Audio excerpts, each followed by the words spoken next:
CWC meeting was conducted to discuss the important agendas.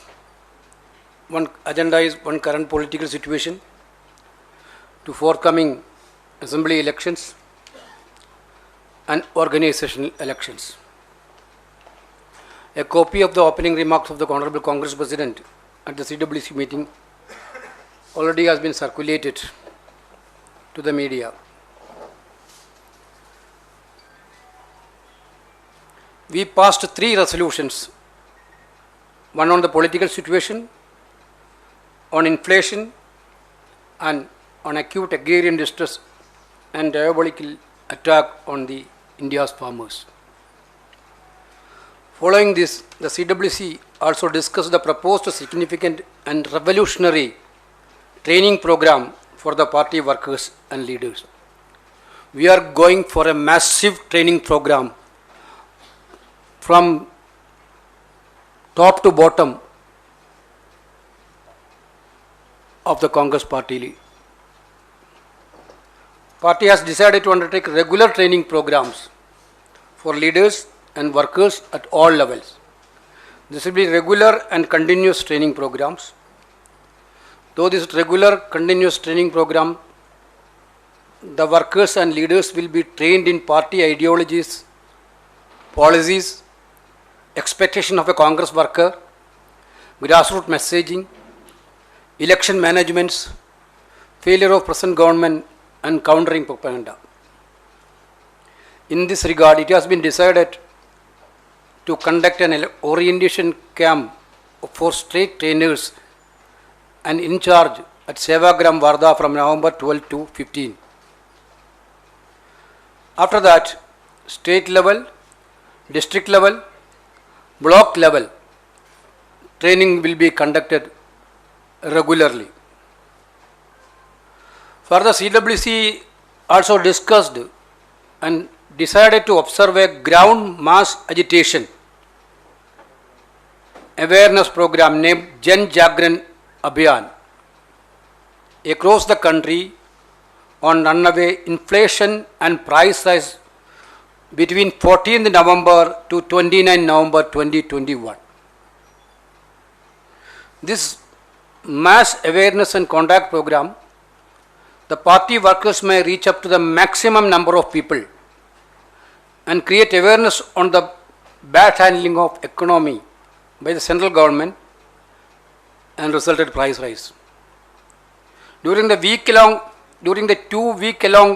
Jan Jagran Abhiyan, all senior office bearers of PCC, DCC, block committees, all frontal organizations, departments and cells will undertake a long padayatra to touch each polling booth.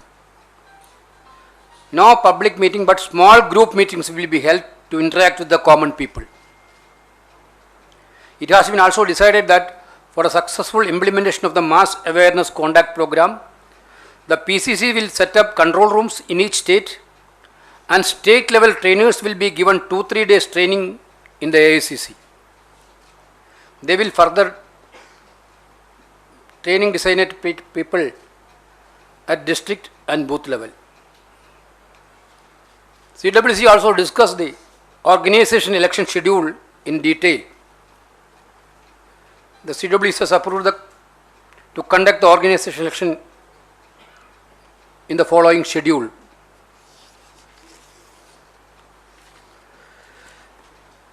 Enrollment of members for organization election on payment of ₹5 each starts from 1st November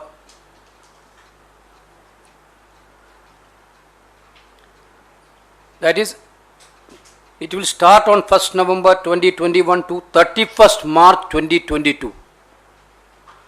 Massive membership campaign.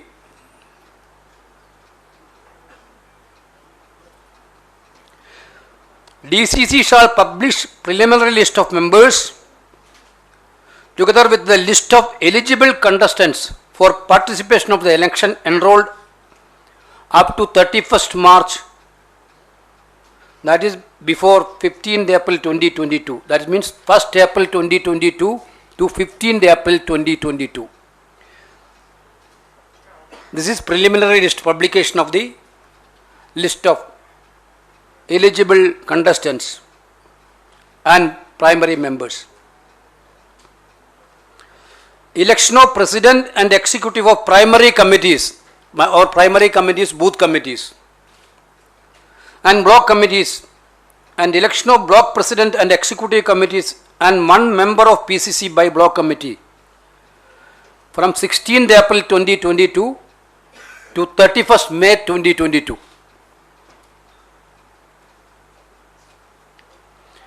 Election of president, vice president, treasurer and executive committee of DCC 1st June 2022 to 20th July 2022.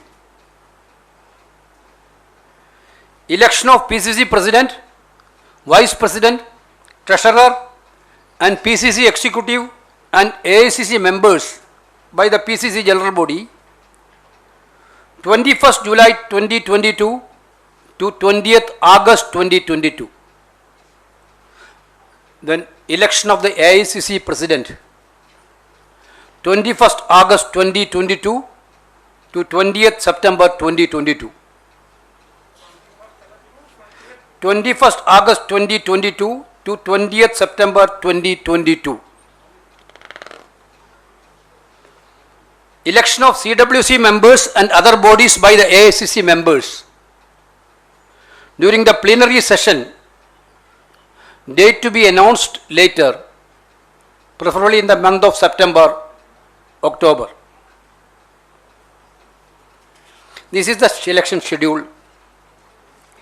We already passed the 3 resolutions. First of all, resolution on the political situations. The Congress Working Committee has reviewed the political situation in the country. The CWC is deeply distressed to note the multiple challenges that face the country and the all-round failure of the Modi government in dealing with these challenges.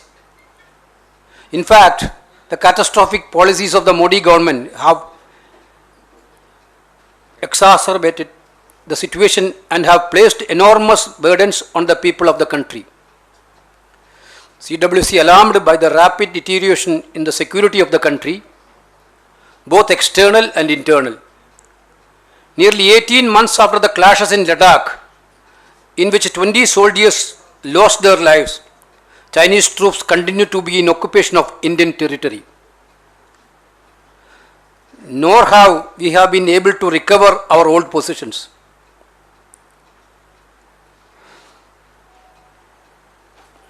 The aggressive posture of China and unabated infiltration by Pakistan have resulted in a dramatic deterioration of the security of Jammu and Kashmir. After the changes in the regime in Afghanistan and the takeover by the Taliban, the situation is even graver, but the government remains oblivious or in deep slumber. Terrorist attacks have increased and both security forces and innocent citizens have lost their lives. The administration of J&K, or whatever goes in the names of administration, is incompetent, paralyzed and in a shambles. The way forward is restoration of full statehood and holding democratic elections. In other parts of the country, notably in Assam, Nagaland and Mizoram, there are growing threats to security. Interstate disputes have flared up, suddenly driving fear in the minds of the people living in the border villages. The Naga peace talks have suffered a serious setback due to the ham-handed approach of the Modi government. Drug trafficking has assumed monstrous proportions. The seizure of 3,000 kgs of heroin at Adani Port, Gujarat, following reports of another large consignment that has successfully imported into India, give an indication of the huge dimensions of the illegal trade that seems to have flourished under the watch of the Modi government. The continued side of the economy is a matter of great concern. After the sharp decline in 2021, the Modi government boasted of a V-shaped recovery. All signs point to an uneven and struggling recovery in different sectors. The jobs that were lost during the recession and the pandemic have not been recovered. The micro and small units that were shut down have not been restarted. Millions of families face the twin hardship of unemployment and high prices. The agitation by the farmers against the 3 black laws on agriculture continue after 10 months. A government imbued the arrogance has refused to engage the farmers in talks and has stood as a mere bystander while the police and rogue elements in the BJP are unleashed violence upon them. The tragic incident at Lakhimpur Kheri is a clear example of official support to the attempt to suppress the voice of the farmers. The refusal of the Prime Minister to condemn the brutal murder of the farmers and to sack the Minister of State for Home Affairs have shocked the conscience of the country. The Congress party has noted with the grave concern the notification issued by the central government empowering the officers of Central Security Forces to search any place and arrest, as also search any person in the purported exercise of powers to prevent cognizable offence under any central act. This is a dangerous encroachment on the exclusive power of the states and the power of the state police. The Congress party will consult all stakeholders and other political parties as well as state governments and formulate a course of action to compel the Modi government to repeal these notifications. The Congress Working Committee also notes the unbridled and unchecked state-sponsored attack on scheduled caste, scheduled tribe, minorities and women in order to intimidate them and deny them their rights. Congress party will fight all such lumpen elements courageously and decisively and defend the rights of all our citizens. The country financial situation is in terrible shape. The Modi government has no compunction in running the government on revenue raised through crushing taxes imposed on petrol and diesel. In order to hide the precarious state of its finances, the Modi government has launched a fire sale of the assets built in this country over 70 years. It is widely believed that the most valuable among these assets in ports, airports, petroleum, power and telecommunication will be sold to select business houses that are cronies of the Modi's government. The assault on democratic institutions completes the sad and shameless narrative of the Modi government. India is no longer regarded as a democracy. It has earned the label of an electoral autocracy. Parliament has been contemptuously disregarded. The judiciary has been debilitated by not filling vacancies in the courts and tribunals. Independent watchdog bodies like the Information Commission, Election Commission and the Human Rights Commission have been debased and rendered virtual ciphers. The media has been threatened to make submission through raids and false cases.